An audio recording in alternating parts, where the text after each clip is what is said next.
요한일서 1장 1절에서 4절까지 우리 한 목소리로 함께 봉독합니다. 태초부터 있는 생명의 말씀에 관하여는 우리가 들은 바요 눈으로 본 바요 자세히 보고 우리의 손으로 만진 바라. 이 생명이 나타내신 바 된지라. 이 영원한 생명을 우리가 보았고 증언하여 너희에게 전하노니 이는 아버지와 함께 계시다가 우리에게 나타나신 바 된 이시니라.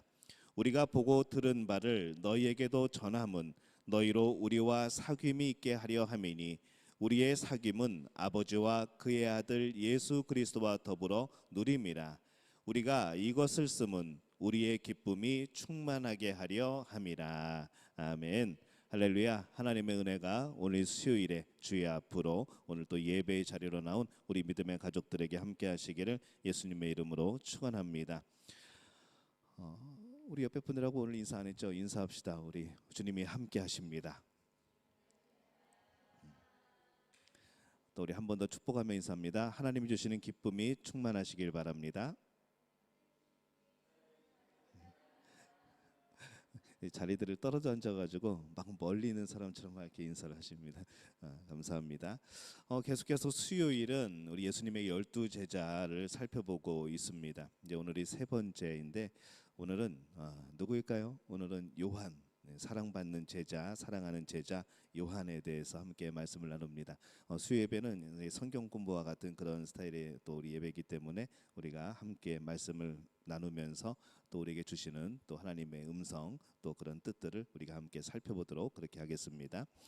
이 요한은 갈릴리 지방의 어부였던 이 세베대 그리고 살로메 사이에서 지난번 우리가 살펴보았던 이 야고보의 동생으로 태어나게 됩니다. 그리고 베드로, 안드레와 마찬가지로 이 배에서 그물을 손질하다가 제자로서 예수님께 부름을 받게 되죠. 제자가 된 요한은 예수님의 그런 특별한 사랑 속에서 이 12명의 제자 중에 이 핵심적인 항상 이 핵심적이었던 이 3명의 제자에 포함이 되어서 예수님의 가시는 어느 곳이나 따라다니게 되어집니다. 요한은 예수님의 제자 중에 제일 나이가 어렸고 또 가장 오래 살아남았던 사람이죠. 요한은 예수님의 부르심을 받자마자 모든 생업을 다 포기하고 예수님을 쫓을 만큼 이 결단력이 있는 그런 순종의 사람이었지만은 예수님이 요한과 그의 형제 야고보를 별명을 붙여준 것을 기억하시죠? 우리 전번에 별명 붙여준 거 보아너게 우레의 아들. 성질이 아주 그냥 불같이 막 그런 사람들이라 그렇게 우레의 아들이라 부를 정도로 그렇게 급하고 불같은 성품이 그들에게 있었습니다. 자신들을 푸대접한 이 사마리아인들에게 기도해서 불을 내리게 할까요? 저들을 멸하게 할까요? 라고 말할 정도로 그렇게 이제 불같은 성격을 가지고 있었죠. 이제 그렇게 말했다가 예수님께 꾸지람을 듣는 장면이 이 성경에 나옵니다. 또 앞으로 올 이 하나님의 나라, 이 예수님이 이제 이 땅의 왕이 되실 걸로 생각을 하고 그 왕국에서 높은 자리를 차지하게 해달라고 이 두 자리를 요청하는 그들의 모습을 보면서 정말 절제 없는 그런 야망을 품었던 사람 또 그런 또 욕심을 가졌던 그런 모습 바로 그 사람이 요한이었다. 성경은 그렇게 기록을 합니다.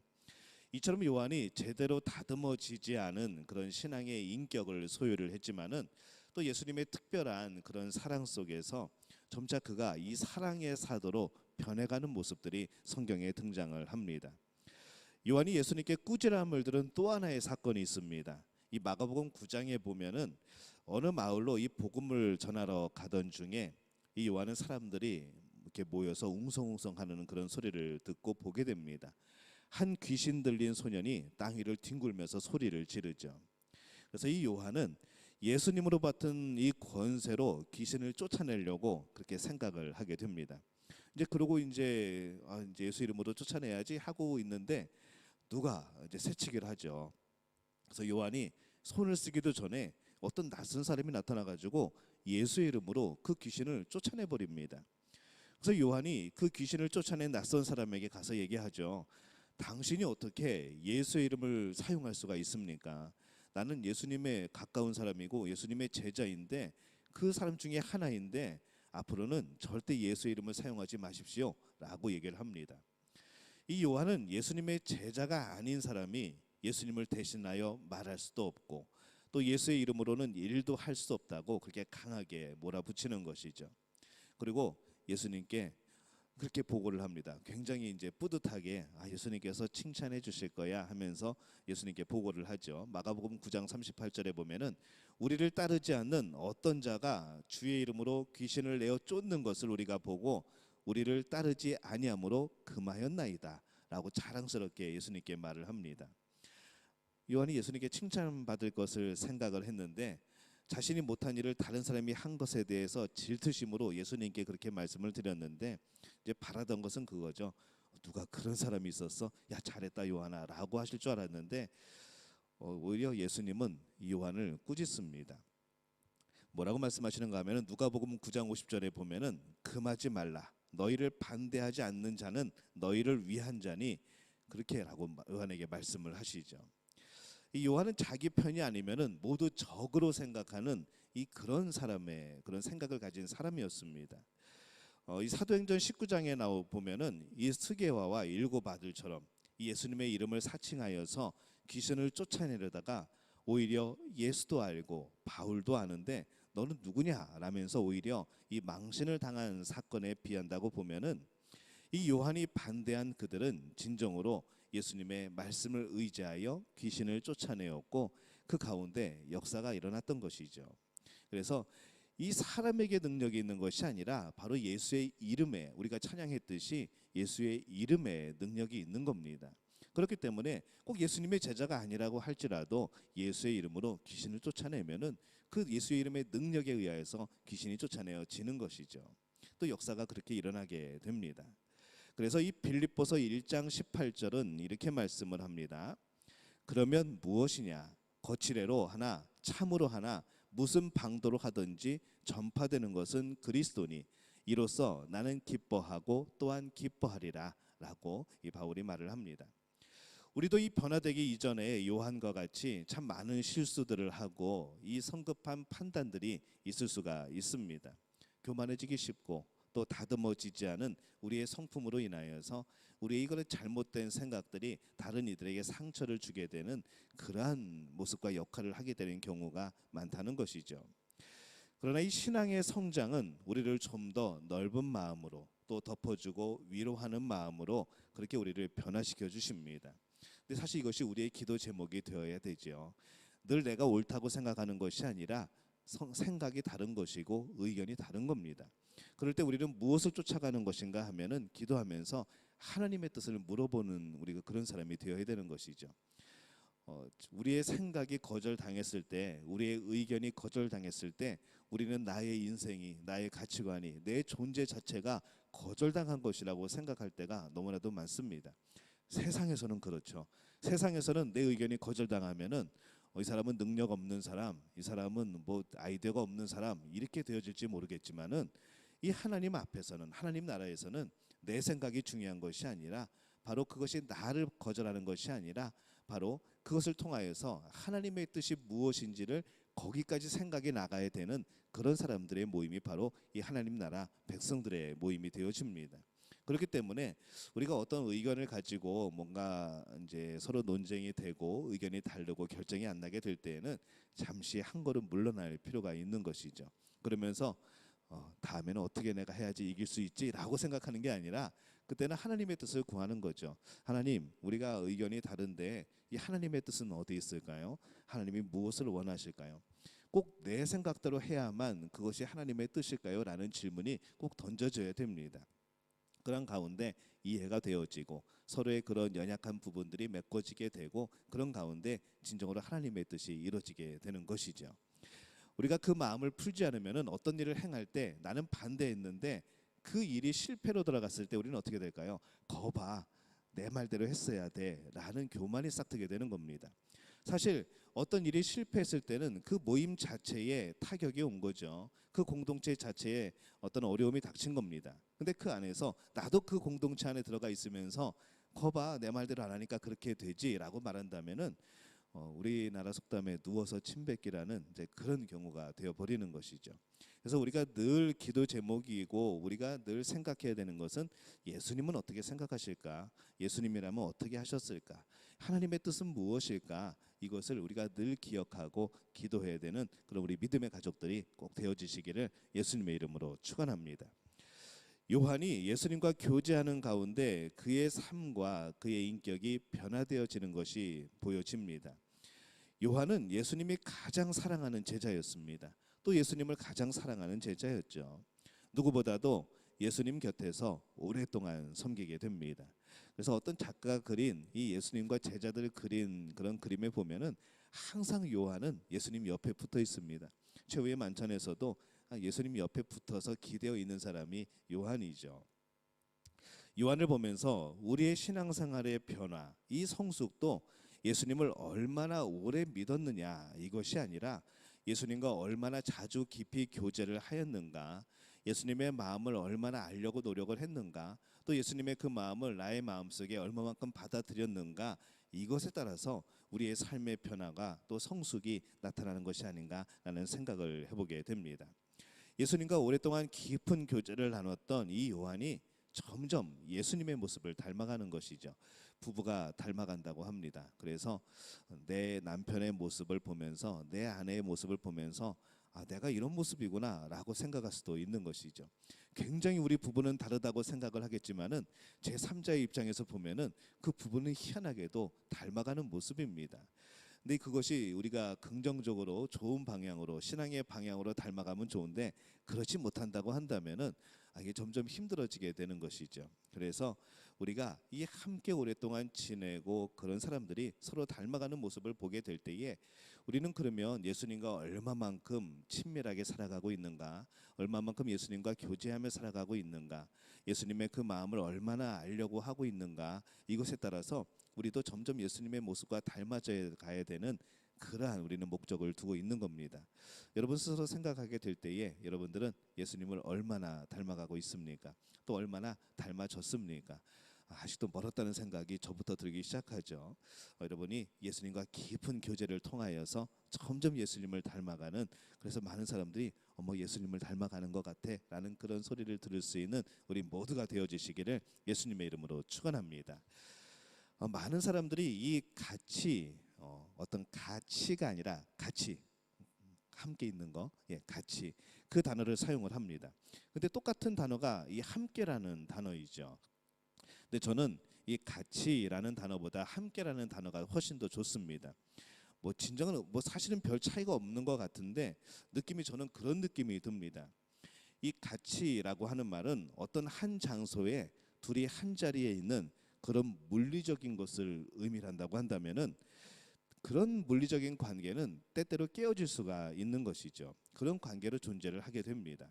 근데 물리적인 가치 있는 그런 것이 아니라 함께라는 단어는 이 한 장소에 있을 뿐만 아니라 그 안에는 서로에 대한 믿음이 포함되어 있고 서로에 대한 그런 존경이 포함되어 있고 또 서로가 한 공동체, 한 생명과 운명의 공동체가 되어지는 그런 의미라고 저는 생각이 듭니다. 그래서 저는 이 같이 몸을 한다, 같이 한다라는 그런 단어보다는 몸을 함께 한다라는 단어가 훨씬 더 저는 마음에 들고, 저는 또 그래서 함께라는 단어를 많이 쓰게 되는 것이죠. 오늘도 우리가 함께 예배를 드리고 있습니다. 같이 예배를 드리는 것보다 오늘 우리는 함께 예배를 드리는 것이죠.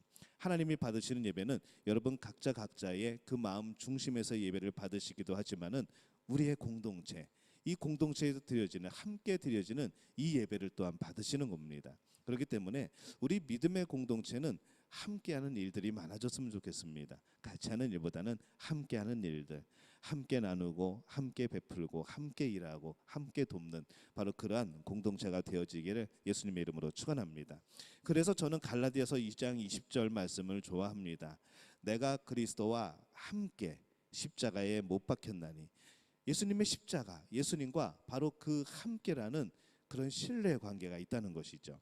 예수 그리스도와 함께 십자가에 못 박혔나니 그런즉 이제는 내가 사는 것이 아니요 오직 내 안에 그리스도께서 사시는 것이라. 이제 내가 육체 가운데 사는 것은 나를 사랑하사 나를 위하여 자기 자신을 버리신 하나님의 아들을 믿는 믿음 안에서 사는 것이라. 이것을 가치라고 생각한다면은 언제든지 우리는 예수님을 떠날 수 있는 것이죠. 물리적인 관계니까. 근데 함께라고 단어를 사용하다 보니까 십자가에 못 박힌 것도 나이고 예수님과 함께 못 박힌 것도 나고 또 앞으로 예수님과 함께 살아나야 되는 것도 나이고 또 예수님이 원하시는 것을 해야 되는 것도 나이고 라는 생각이 들게 되는 것이죠. 나를 사랑하사 나를 위하여 자기 자신을 버리신 바로 그 예수님과 함께 우리는 한 몸으로 살아간다는 것, 우리는 그 믿음 안에서 함께 살아간다는 것, 바로 이 말씀 안에 그 함께라는 의미가 포함이 되어 있다라고 생각이 듭니다. 예수님과 함께 사는 여러분들이 되어지시기를 바랍니다. 마가복음 14장에 보면은 죽을지언정 예수님을 버리지 않겠다고 맹세하던 제자들이 다 살기 위해서 도망가 버립니다. 요한은 끝까지 예수님 곁을 떠나지 않습니다. 이것은 그만큼 요한이 용기 있는 사람이었기도 하지만은 진실로 예수님을 사랑했던 제자라는 것을 우리는 알 수가 있는 것이죠. 그의 믿음이 흔들리지 않았다는 것을 우리는 보게 됩니다. 베드로도 따라오긴 따라왔죠. 근데 멀리 서서 멀찌감치 서서 따라왔고 또 뜰에서 그래서 시험도 당하였고 또 뭐게 막 울기도 하여 회개하며 울기도 하였지만은 용감하게 대제사장 집에 뜰까지만 들어가고 더 예수님 곁에는 가지 못했던 것을 우리가 봅니다. 근데 이 요한은 예수님 곁에 있었습니다. 모든 사도들 가운데서 죽을지언정 내가 예수님을 버리지 않겠다고 하던 맹세를 지킨 사람은 요한밖에는 없었던 것이죠. 이 다른 복음서에는 없는 내용들이 그래서 요한복음에는 있습니다. 요한이 끝까지 예수님 곁에 있었기 때문에 그 하신 말씀들을 듣고 기록을 할 수가 있었던 것이죠. 십자가에서 예수님은 요한을 바라보시면서 이렇게 말씀합니다. 자신의 어머니에게 여자여 보소서 요한이 이제 아들입니다 라고 말씀을 합니다. 또 요한에게는 그 어머니를 가리켜서 보라 내 어머니야 라고 말씀을 합니다. 이것을 멀리서 들을 수 있을까요? 멀리서 듣지 못하죠. 바로 그 십자가 밑에서 들어야 되는 그런 음성입니다. 그렇게 사랑하는 제자 요한에게 그 어머니를 부탁하게 됩니다. 예루살렘에 있는 자기의 집으로 이 마리아를 모셔온 후에 요한은 또 예수님의 그 마지막 말씀을 들으려고 그 십자가 상으로 달려갑니다. 그리고 요한만이 내가 목이 마르다 다 이루었다 이 최후의 말씀을 듣고 요한복음에 기록을 하게 되죠. 그리고 요한은 예수님께서 고개를 떨구시고 예수님의 영혼이 떠나가시는 것을 지켜보게 됩니다. 이 내용들이 요한복음에만 기록이 되어 있습니다. 로마 군사가 예수님의 옆구리를 찌를 때 피와 물이 나온 것, 또 요셉과 니고데모가 예수님의 장례를 치른 것까지 말한 것도 요한뿐인 것이죠. 요한은 용감하였고 또 최후까지 예수님과 함께한 그런 제자였습니다. 이 요한은 예수님이 십자가에 달리는 바로 옆에서 예수님의 숨결을 들었고 그 신음소리를 들었고 그 유언을 들었던 예수님의 특별한 예수님께 사랑받는 예수님을 사랑하는 그런 제자였던 것이죠. 이 요한복음에서의 요한의 모습과 요한 1, 2, 3서에서의 요한의 모습이 다릅니다. 많은 차이가 있죠. 이 요한복음은 요한이 야망으로 가득 차 있고 뭐 성격이 불같고 그런 모습으로 묘사가 되어 있지만은 요한 서신의 기록자인 이 요한은 하나님의 사랑을 잔잔하게 설명을 하고 있습니다. 그래서 이 요한은 예수님에 의하여서 우레의 아들, 정말 성격이 급한 그런 제자에서 사랑의 제자로 변화가 되었던 것이죠. 이 요한은 복음을 전하다가 이 도미시안 황제에 의해서 반무섬으로 추방당하여서 그곳에서 이제 유배 생활을 하고 또 하늘의 성도들 하늘에 있는 그런 이제 미리 순교했던 그런 제자들을 보고 또 하늘의 승리를 보게 되고 그런 모습 가운데 환상 속에서 요한 계시록을 기록을 하게 됩니다. 나중에 트라이안 황제는 요한이 반모섬을 떠나서 에베소로 돌아오는 것을 허락을 하게 되죠. 그 당시 에베소에서는 당시 영주주의라는 이단이 나타나서 극성을 부립니다. 이 영주주의는 지금도 존재를 합니다. 계속 그 줄기가 이어져 내려오죠. 예수님이 실제 육신으로 오신 것을 인정하지 않는 겁니다. 구원받은 후에는 아무렇게나 살아도 우리의 육체는 악하고 우리의 영만이 그것이 거룩하고 성결하다고 생각을 하기 때문에 그것이 선하다고 생각을 하기 때문에 우리가 육체적으로 죄를 짓는 것에 대해서는 아무렇지도 않다고 생각하는 것이죠. 중요한 것은 영이 중요하다는 겁니다. 이게 이제 영지주의 이단입니다. 그러니까 죄를 지어도 괜찮다라고 가르치는 것이죠. 성도들을 유혹을 합니다. 그것에 대해서 오늘 기록한 말씀이 바로 이 말씀인 것이죠. 요한일서 1장 1절 말씀. 태초부터 있는 생명의 말씀에 관하여는 우리가 들은 바요, 눈으로 본 바요, 자세히 보고 우리의 손으로 만진 바라. 이렇게 그가 고백을 합니다. 이게 무슨 뜻일까요? 예수님 우리가 직접 봤어. 예수님이 가상으로 오신 게 아니라 인간의 모습으로 그냥 어렴풋하게 나타나신 것이 아니라 분명히 예수님은 육신으로 오셨어라고 고백하는 겁니다. 내가 만져봤고 내가 봤고 내가 들었다는 것이죠. 그래서 요한 일서의 1장 1절에 이 말씀이 기록이 되어 있는 겁니다. 태초부터 있는 생명의 말씀에 관하여는 우리가 들은 바요, 눈으로 본 바요, 자세히 보고 우리의 손으로 만진 바라. 그러니까 너희 이단들 그렇게 얘기하지 말라라는 것이죠. 요한은 5권의 책을 씁니다. 요한복음에서 사랑하는 예수님의 모습을 기록을 하였고, 또 요한 1, 2, 3서에서는 교회 생활에 대해서 서로 섬기고 사귀고 또 모든 일을 사랑으로 하라고 기록을 하고, 또 계시록을 통하여서는 미래에 이루어질 이 하나님의 나라, 예수님의 다시 오심을 우리가 바라면서 소망을 가지고 새 하늘과 새 땅을 바라보며 살아라라고 하는 그런 서신을 남기게 됩니다. 그래서 이 요한이 또 그 유명한 말씀을 기록을 하죠. 요한복음 3장 16절에 하나님이 세상을 이처럼 사랑하사라는 그런 기록을 남기죠. 요한은 책임감으로서의 사랑뿐만 아니라 이 제자됨의 증거로서 이 사랑을 말합니다. 그래서 내가 너희를 사랑한 것 같이 너희도 사랑하라. 너희가 서로 사랑하면 이로써 모든 사람이 너희가 내 제자인 줄 알리라 라는 말씀을 듣고 기록을 하게 됩니다.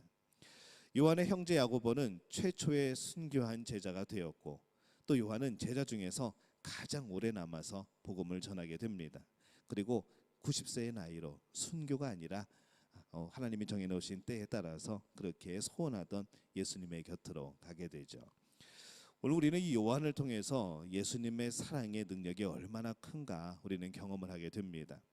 예수님과 친밀히 지내었던 그 요한이 변해가는 모습, 그의 성품이 바뀌고 우리가 그가 성령을 받은 이후에는 그 예수님의 사랑을 증거하게 되고 하나님의 그 사랑을 마음속 깊이 깨닫게 되고 그런 모습을 보면서 우리도 이 요한의 그런 마음, 요한의 그런 예수님을 사랑했던 마음을 닮아가야 되지 않은가 생각을 해보게 되는 것이죠.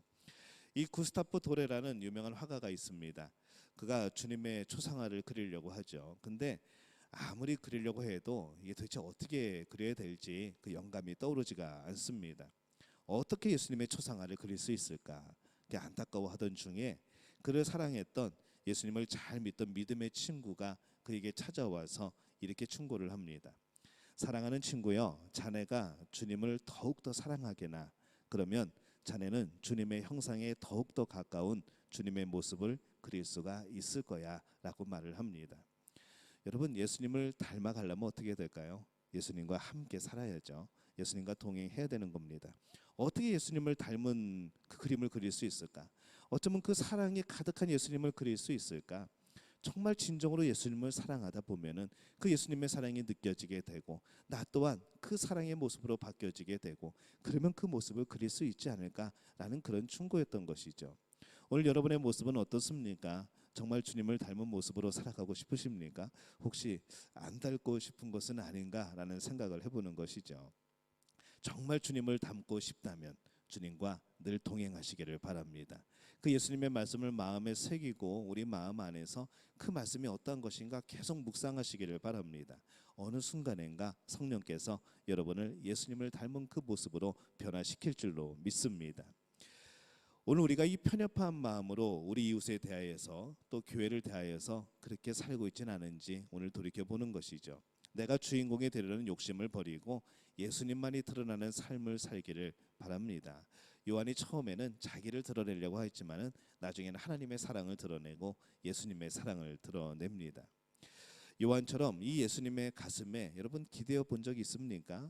예수님의 사랑을 정말 마음속 깊이 느껴본 적이 있으십니까?